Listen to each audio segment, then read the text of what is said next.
Në verën e vitit 1959, në një qytet të vogël në periferi të Ohajos, dy zemra të reja rrinin me ritme të ngjashme. Denisi, një djalë 17 vjeçar, i gjatë, me flokë të errët dhe sy blu të thellë, ishte një ndër të rinjt më të pëlqyer të shkollës së mesme. I zgjuar, i sjellshëm dhe gjithmonë i gatshëm për të ndihmuar, ai tërhoqi vëmendjen e shumë vajzave, por vetëm njëra i kishte marrë zemrën pa kthim, Karen, një vajzë 15 vjeçare me buzëqeshjen më të pastër dhe flokët si gruri i sapokorur, që vinte gjithmonë në shkollë me librat e kapur në gjoks dhe ëndrat në sy. Ata u takuan për herë të parë në një festë pranverore në shkollë. Një kërcim i vetëm mjaftoi që universi i tyre të bashkohej. Që nga ajo ditë, Denis dhe Karen ishin të pandarë. Shëtisnin së bashku përgjatë rrugëve me pemë të gjelbra, ndanin akullore në bankat e parkut dhe lexonin poezi në mbrëmjet e qeta të verës. Bota dukej sikur ndalonte për ta sa herë që ishin bashkë, por jeta në vitet 50 nuk ishte aq e thjeshtë për një dashuri adoleshente. Prindërit ishin autoriteti më i lartë dhe gjithçka që nuk i përshtatej moralit të kohës, shihej me mosmiratim të thellë. Babai i Karenit, zoti Mitchell, ishte një burr i ftohtë, autoritar, i cili besonte se vajza e tij duhej të martohej vetëm me një djalë që vinte nga një familje me pasuri dhe ndikim. Denis, edhe pse kishte një zemër të madhe dhe ëndra të mëdha, vinte nga një familje punëtore. Në fund të gushtit, kur gjethet nisën të zverdhen dhe shkolla filloi sërish, Karen nisi të ndjente ndryshime në trupin e saj. Për javë të tëra ajo mbajti sekretin, por më pas nuk mundi më.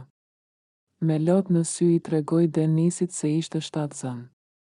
Ai nuk u trondit.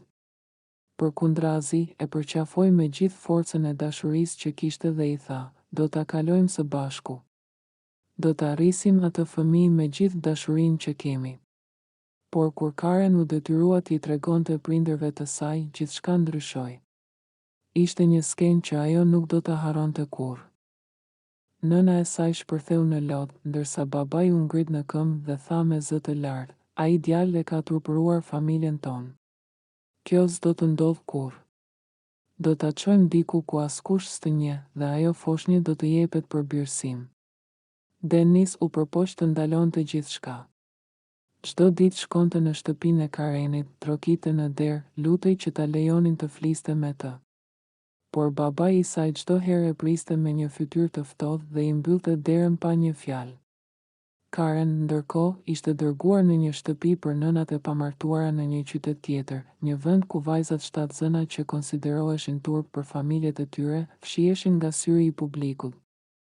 Në atë vend të zymt, pa praninë e Denisit dhe pa asnjë kontakt me botën jashtë, Karen lindi vajzën e saj të vogël. Nuk e pa as fytyrën. Foshnja i u mor menjëherë nga duart nga një infermiere e cila, pa asnjë ndjenjë, i tha: "Do të jetë më mirë për të." Ajo qau për ditë të tëra. Ndjeu sikur një pjesë e saj kishte vdekur, ndërkohë Denis u detyrua të pranojë realitetin që i ishte imponuar. E regjistrua në ushtri dhe shpresonte që distanca ta bënte dhimbjen më të lehtë. Por në çdo lexim të letrave që i shkruante Karen, çdo fjalë që vinte nga ajo dora e butë që dikur e kishte prekur me aq dashuri, ai ndjente se ende kishte shpresë. Vitet kaluan. Karen mbaroi universitetin fal bursës që i kishte siguruar i ati, por me një kusht të qartë, të mos përmendte më asnjëherë emrin e Denisit. Ajo u martua me një profesor të ri, një njeri i sjellshëm, por që kurrë nuk mundi ta dashuronte si Denisin. U përpoq të ndërtoj një jetë të re, por çdo përvjetor të lindjes së vajzës që kishte humbur, i kalonte në heshtje, me një shikim drejt qiellit dhe një lop të heshtur që rrëshiste në faqe. Edhe Denis u martua, por martesa e tij nuk zgjati shumë. Ai punonte shumë, ishte i përkushtuar si bashkëshort, por zemra e tij kishte mbetur e mbërthyer në vitin 1959. Gruaja e tij e kuptoi këtë. Dhe kur erdhi divorci, ishte i pashmangshëm. Ai nuk e kundërshtoi. Thjesht tha: "Nuk doja të lëndoja. Thjesht nuk mund të jemi të ri për ditë tjetër." Dekadat ikën. Fëmijë, punë, udhëtime, humbje. Jeta i ndryshoi dhe i formësoi, por nuk u ashtu ku kujtimin e njëri tjetrit. Ishin dy zemra që i ndante koha, por jo ndjenjat. Një mbrëmje në dhjetor të vitit 2014, Denis ishte në një darkë me miqtë e tij të vjetër. Biseda ishte e zakonshme, deri në momentin kur dikush pyeti, nëse do të kishe mundësi të kalosh vetëm një orë me dikë nga e kaluara jote, kush do të ishte? Pa hezituar, Denis u përgjigj, Karen. Miqtë e tij qeshën, por njëri prej tyre e mori seriozisht dhe i tha, e ke ende në mendje pas gjithë këtyre viteve? Kërkoje. Kështu, ditën tjetër, ai nisi kërkimin. Nuk ishte e lehtë, por me ndihmën e internetit dhe disa telefonatave, ai e gjeti. Karen tani jetonte në një qytet tjetër, ishte e ve prej 3 vitesh dhe kishte një djalë të rritur. Denis mori frym thellë dhe e telefonoi. Kur dëgjoi zërin e tij, Karen mbeti pa frym. Kishin kaluar më shumë se 50 vjet, por ai zë ishte i njëjti. Lotët filluan të rridhnin nga të dy anët e telefonit. U takuan pas një jave në të njëjtin park ku kishin ndarë akullore dikur. Karen mbante një shall ngjyrë blu, Denis një xhaketë të vjetër ushtarake. Kur u pan, nuk than asgjë. Vetëm u përqafuan për minuta të tëra.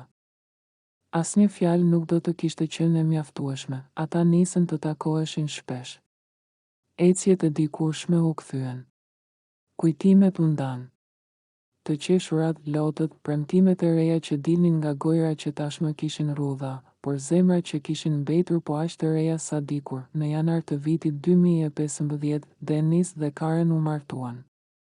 Nuk ishte një dasmë e madhe, por ishte plot me dashuri. Familjar, miq dhe madje edhe disa fëmijë e nipër të tyre ishin të pranishëm. Ishte një ceremoni që tregonte se dashuria nuk ka skadencë, se ajo mund të presë, të vuajë, por kur nuk vdes. Pas dasmës, ata nisën kërkimet për vajzën që kishin humbur. U desh kohë, shumë letra, telefonata, dokumente. Por në fund, arritën ta gjenin. Emri i saj ishte Laura. Kishte qenë birsuar nga një familje në Illinois dhe kishte ndjerë gjithmonë një boshllëk të pashpjegueshëm.